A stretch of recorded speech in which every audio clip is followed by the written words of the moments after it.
Hello tout le monde, c'est Déborah de Daily Debbie et j'espère que vous allez bien.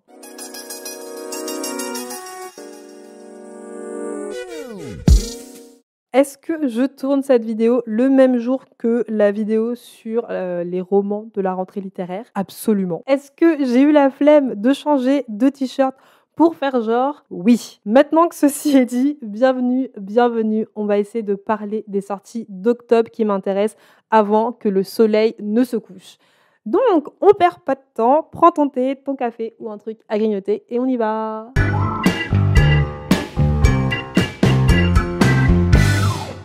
Le premier livre de la sélection est L'une ou l'autre de Oyikan Braithwaite qui sort le 4 octobre aux éditions La Croisée. J'avais déjà parlé de son premier roman Ma sœur serial killeuse dans une précédente vidéo avec Laurie de Laurie Arts and Book et son nouveau roman semble tout aussi barré. Cette histoire se déroule durant le confinement de 2020. On est dans un appartement avec un homme, un bébé et deux femmes qui se prétendent être la mère du bébé. Alors, si l'homme ne sait pas qui est la mère du bébé, j'imagine qu'il n'est pas le père de l'enfant. Mais du coup, je me demande quand même comment il s'est retrouvé dans cet appartement sans savoir à qui est cet enfant. L'ambiance semble assez ridicule, mais c'était déjà le cas pour Ma sœur serial killeuse. Par contre, j'ai quand même l'impression que dans son nouveau roman, il y a un petit côté glauque, voire horreur. Ensuite, on a Décolonisons-nous de Franck Lao qui sort le 4 octobre aux éditions JC Lattès. Je sais pas si tu connais le compte Instagram Décolonisons-nous, mais si tu te poses la question, oui, cet essai est écrit par la personne qui tient ce compte. Je pense que le titre est assez clair sur le sujet du livre, donc il va être question de racisme ou plutôt de l'héritage colonial. Et en fait, à partir d'une tragédie personnelle, donc la mort de son père, l'auteur va se questionner sur la colonisation et sur tout ce que ça implique encore aujourd'hui. Du coup, l'essai, il va mélanger quête personnelle, mais aussi réflexion sur la société. Ensuite, on a un livre que je suis trop contente de ne pas avoir acheté en VO. Comme ça, je vais pouvoir acheter la super belle édition reliée en français. Vraiment un kiff. Ça se trouve, le livre, je vais pas du tout l'aimer, mais je trouve la couverture trop belle, je trouve l'édition reliée trop belle, donc je veux ce livre. Le livre, c'est If We Were Villains de ML Rio, qui sort le 4 octobre aux éditions Phoebs. Alors oui, j'ai aucune personnalité, je vais parler d'un livre que tout le monde a vu et revu sur les réseaux sociaux. Je suis même persuadée que beaucoup l'ont déjà lu, mais je dois avouer que ce livre, il me fait envie. C'est rare pour un livre qui a la cote sur les réseaux sociaux, mais lui, pour le coup, j'ai envie de le lire. Dans cette histoire, on va suivre 7 amis artistes qui sont étudiants dans une école d'art. C'est une école qui est compétitive, c'est une école qui est impitoyable. Et ce groupe d'amis, que ce soit sur scène ou dans la vraie vie, ils semblent tous jouer un rôle. Donc en vrai, personne n'est honnête. Sauf que leur talent d'acteur va être mis à l'épreuve quand l'un d'entre eux sera retrouvé mort. Et à la fin de cette enquête policière, un des membres du groupe, Olivier, va être emprisonné pendant 10 ans. L'inspecteur qui a été en charge de cette enquête, il est persuadé, genre il le sait, il est persuadé, il est sûr de lui, il sait que Olivier, il est innocent.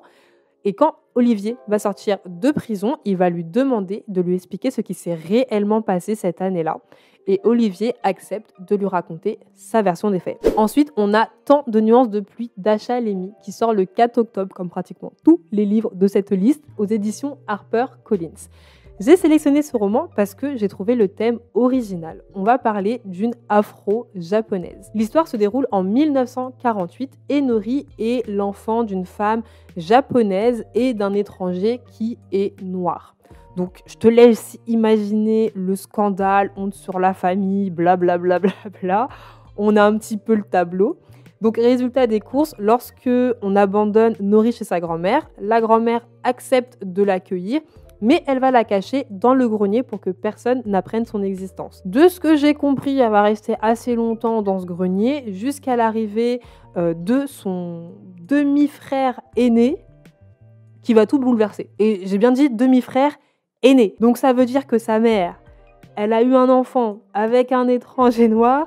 Et en plus de ça, elle a trompé son mari. Donc la grand-mère, laisse tomber, elle devait être au bout de sa vie.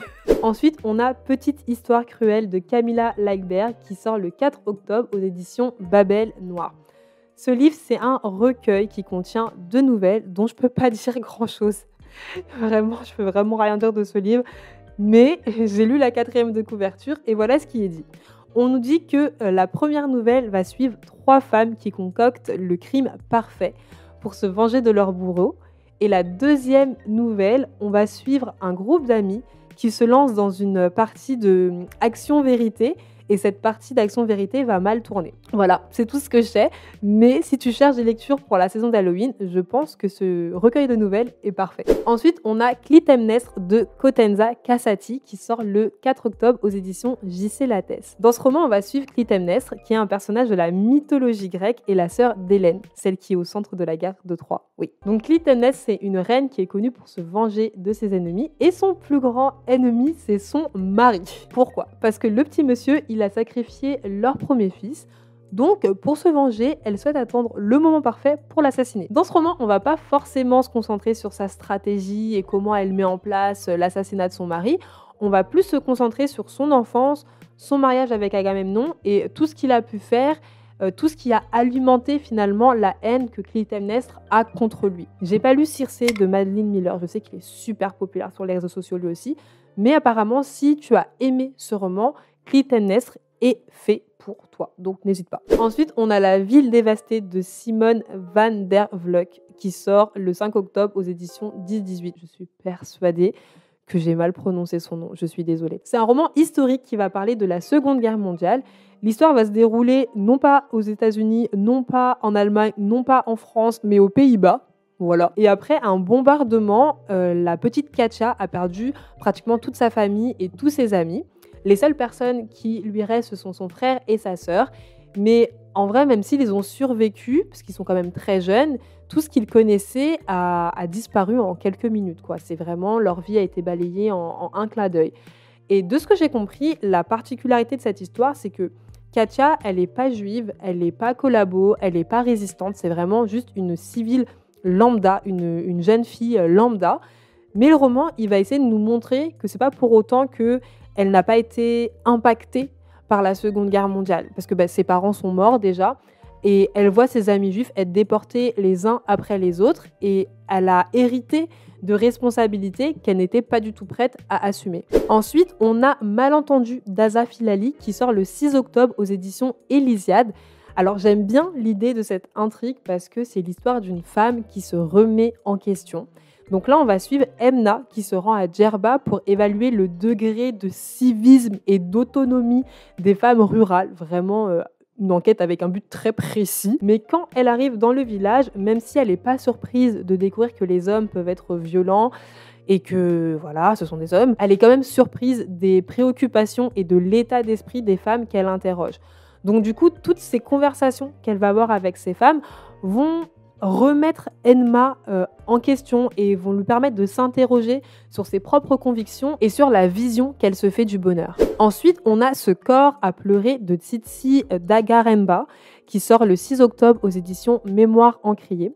Alors là, on va suivre Tambou, qui est une jeune fille du Zimbabwe qui a eu accès aux études, mais qui, malgré ses études, ne comprend pas pourquoi elle n'a pas aussi bien réussi que les personnes qui l'entourent. Donc, autour d'elle, il y a des personnes qui ont eu des carrières brillantes ou qui sont parties à l'étranger et elle n'a rien de ça. Et en plus de ça, elle se sent à sa place nulle part. Parce que son parcours scolaire, il a créé un fossé entre ses parents, les habitants de son village et elle. Mais au travail, elle se sent également méprisée. Et c'est justement la manière dont on la traite au travail qui va l'entraîner dans une spirale un peu de l'enfer. En fait, elle en a marre que ses collègues blancs soient récompensés pour ce que elle a fait. Et donc, elle vrille. Un jour, elle va vriller et elle va finir par démissionner. Sauf que cette démission, ça va la mettre dans une certaine précarité et elle va finir par accepter un travail dans l'écotourisme. De ce que j'ai compris, c'est un roman qui parle de santé mentale, de capitalisme et de mépris de classe. Et en chinant un petit peu des infos par-ci par-là du roman, ça m'a quand même pas mal fait penser au roman dont j'ai parlé la dernière fois et du coup qui est juste à côté de moi, qui est Autant des damnés et des bénis de Ayobami Adebayo. Parce que là encore, on on parle un peu du mépris de classe et de la différence entre les personnes qui sont très riches et des personnes qui sont très pauvres et qui luttent un petit peu dans cette société. Donc bref, si tu as envie d'entendre parler de ce livre, va voir la précédente vidéo. Ensuite, on a La fille qui prenait les armes d'Amy Armand qui sort le 10 octobre aux éditions Charleston. Je sors totalement de ma zone de confort parce que j'ai pas l'habitude de lire ce genre de roman, mais celui-ci me faisait penser à Mulan et je me suis dit pourquoi pas. L'histoire de ce livre se déroule durant la guerre de l'indépendance des États-Unis au XVIIIe siècle et on va y suivre Déborah, qui n'est pas moi. Et Déborah, c'est une jeune femme de 21 ans, qui est clairement plus moi du coup, et qui est servante depuis qu'elle est genre enfant ou 10 ans, je sais plus, il y a très longtemps. Depuis qu'elle est toute petite, elle est servante et elle rêve de liberté. Elle veut découvrir le monde, elle veut se sentir libre, etc. Donc le fait que les États-Unis souhaitent leur indépendance, ça lui fait penser à sa propre situation et à son besoin de liberté. Je suis pas sûre d'être convaincue de l'argument de la petite, mais ce que je trouve intéressant et qui du coup m'a fait penser à Mulan, c'est que Déborah va se travestir pour pouvoir s'enrôler dans l'armée. Et en plus de ça, c'est inspiré d'une histoire vraie. Après, à quel point c'est tiré de l'histoire vraie, j'en sais rien. Mais, encore une fois, ça me fait penser à Mulan, j'aime bien Mulan, donc why not. Et le dernier livre de ma sélection, c'est Black Teacher de Beryl Gilroy qui sort le 12 octobre aux éditions Belfond. C'est une autobiographie et on va suivre l'histoire de la première femme noire qui a été nommée directrice d'une école au Royaume-Uni dans les années 50. On va revenir sur les difficultés qu'elle a rencontrées et j'imagine qu'il y en a eu pas mal au vu de l'époque. Mais en vrai, j'ai l'impression que c'est surtout une autobiographie qui est pleine d'espoir. Et franchement, vu que j'ai tendance à désespérer lorsque je pense à l'éducation nationale, je me dis que ce serait pas mal d'entendre des profs qui ont un peu plus d'espoir que moi et qui se battent quotidiennement pour leurs élèves et pour qu'ils puissent avancer dans la vie, qu'ils aient une chance, etc. Et allez pas déformer ce que je suis en train de dire. Je suis pas en train de dire que les profs font de la merde, je sais pas quoi. C'est absolument pas ce que je dis. Je dis juste que je suis désespérée par l'état de l'éducation nationale. Donc juste force et courage aux profs. Ne faites pas comme moi, restez à l'éducation nationale. C'est tout pour les sorties littéraires du mois d'octobre. Dis-moi si parmi la sélection que je t'ai présentée, il y a un roman qui t'intéresse. Perso, si je devais choisir un roman, je pense que ça serait difficile de choisir. Mais si je devais choisir 3 romans, je pense que je pencherais plus vers If We Were Villains, Tant de nuances de pluie et Ce corps à pleurer. Je pense que c'est les 3 que je retiendrai. Il fait toujours un petit peu jour. J'espère que ça se voit. Je ne sais pas trop ce que ça va donner en termes de qualité de vidéo. J'espère que voilà, je ne me suis pas tiré une balle dans le pied en frônant aussi tard. Mais on arrive vraiment à la fin de cette vidéo maintenant. Merci d'être resté jusqu'à la fin. Et si tu es encore là, c'est que la vidéo t'a plu. Donc, n'oublie pas de la liker et de t'abonner à la chaîne si ce n'est pas encore fait. Sur ce, je t'envoie des cœurs sucrés. On se dit à la prochaine. Tchuss!